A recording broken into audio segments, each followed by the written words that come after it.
Hey everyone, and a massive welcome to the channel. Before we dive into today's topic, I want to take a quick moment to just say hello and to send my very best wishes to you and your families. In a world that can sometimes feel a little hectic, I genuinely hope you are taking care of yourself, staying happy, and above all, staying healthy. Thank you for choosing to spend some of your valuable time here with me today. Let's get started on a journey into the heart of the language we're using right now. If you stop and think about the English language, it's really a magnificent and chaotic thing. It's a gigantic, living puzzle made of thousands upon thousands of words. And those words, as you know, are built from just 26 little letters. But have you ever wondered if one of those letters is more important than the others? Is there one single character that does more heavy lifting, that shows up more often, that is essentially the glue holding everything together? Well, as it turns out, there absolutely is. And if you've read the title of this video, you already know the answer. The champion, the undisputed heavyweight winner of the English alphabet, is the letter E. It's not even a close race. This isn't just a guess or a feeling, it's a cold, hard fact backed up by countless studies of enormous collections of text, everything from classic novels to modern newspapers to websites. In any sizable chunk of writing, you will find that the letter E appears more often than any other letter. It's the most common letter by a huge margin. But why? What is it about this simple, fifth letter in our alphabet that makes it so utterly indispensable? The story is a fascinating one that takes us right into the core of how English works. To understand the dominance of the letter E, we have to look at the very building blocks of our language, the words themselves. So many of the most common words we use every single day, the words that are essential for forming basic sentences, are absolutely packed with the letter E.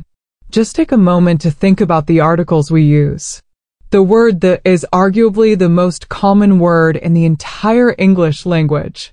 You simply cannot form a normal sentence without using it multiple times. And right there in the middle of the is our friend, the letter. Then you have the word be and all its forms, is, are, were, been. These are verbs that connect ideas together, and they all heavily feature the letter E. Think about the most common pronouns: he, she, we, me, they, them. Again, the letter E is everywhere. Prepositions like behind, before, between, underneath all rely on it. The list is endless.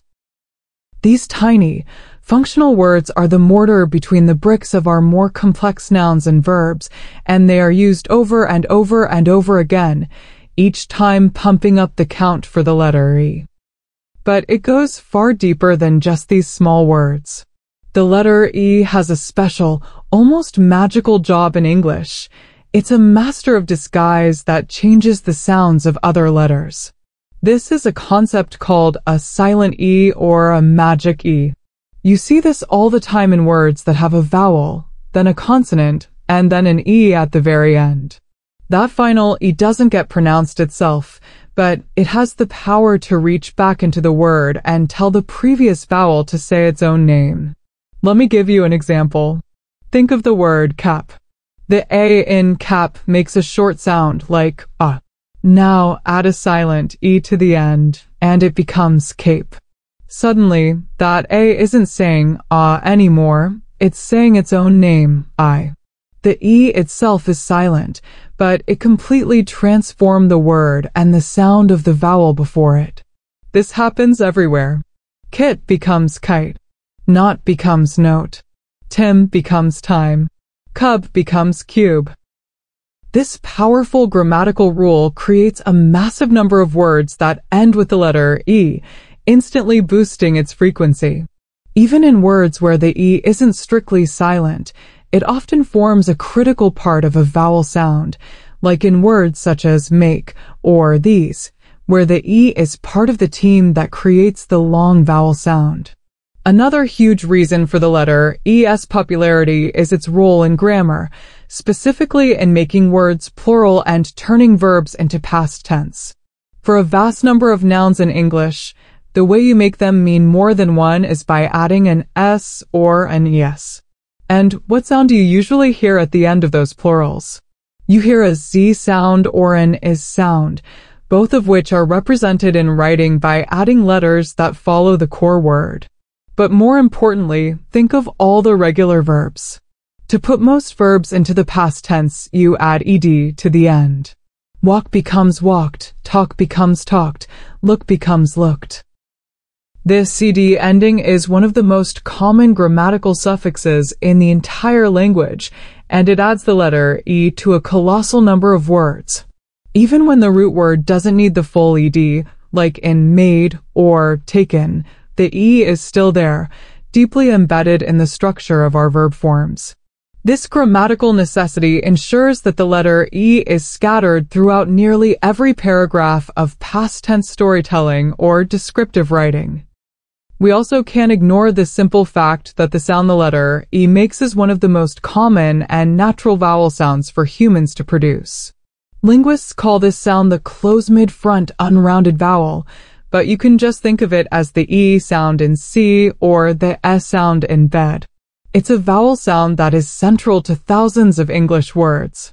But its influence is even greater than that because the letter E is often used in combination with other vowels to create entirely new sounds. For example, in pairs like IE as in peace, EI as in receive, EA as in see or head, and YO as in people, the letter E is a crucial team player. This versatility means it's not just working alone, it's collaborating with other letters to form the rich tapestry of sounds that make up English pronunciation, further increasing its presence on the written page. The sheer necessity of the letter E becomes terrifyingly clear if you ever try to write without it. There's a famous form of writing called a lipogram, which is a piece of writing that deliberately avoids using a particular letter. Some authors have taken on the incredible challenge of writing an entire novel without using the letter E. This is an almost unimaginably difficult task because you have to abandon a huge portion of the English language. You can't use the he, she, be, me, or any word with a past tense cd ending.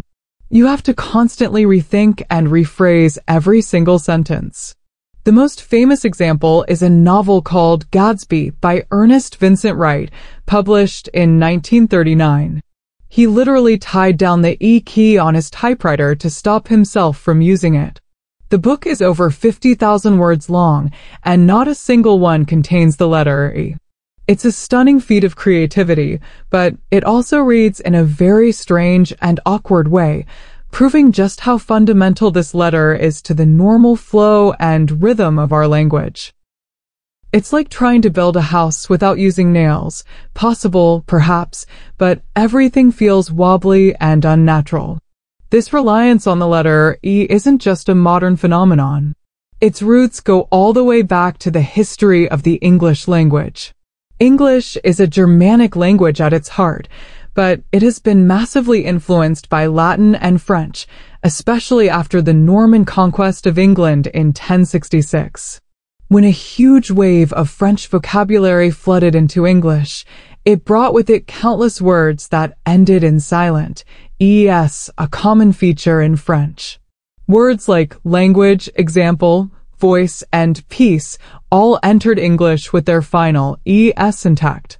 Over centuries, the pronunciation of many of those final es faded away, but the spelling remained, leaving us with the silent e rule that we still use today.